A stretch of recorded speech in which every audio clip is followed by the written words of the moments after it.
Hello বন্ধুরা, আজকে চলে এসেছি আরেকটা নতুন ব্লগ নিয়ে তোমাদের কাছে। আমেরিকার বস্টন শহরে কাল রাত থেকেই প্রচণ্ড বরফ পড়ছে। 24 ঘন্টা ছাড়িয়ে গেল, কন্টিনিউ বরফ পড়ে যাচ্ছে।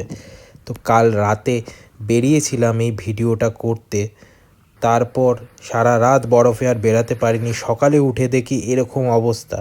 সারা রাত এখানকার মিউনিসিপ্যালিটি থেকে পুরো সব বরফগুলো সরিয়েছে, রাস্তার বরফ, কিন্তু বাড়ির কাছে যে বরফগুলো সেটা সবাই দেখো কি সুন্দর নিজের বাড়ির সামনের বেলচা দিয়ে বরফগুলো বা মেশিন দিয়ে বরফগুলো কি সুন্দর সরিয়ে যাচ্ছে। গাড়িগুলো পার্ক করা আছে কিন্তু বরফে ঢেকে গেছে।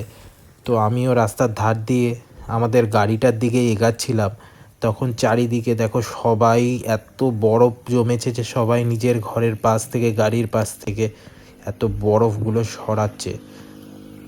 তো রাস্তা দিয়ে যেতে যেতে দেখো গাড়িগুলোর কি অবস্থা, কতটা বরফে ঢেকে গেছে।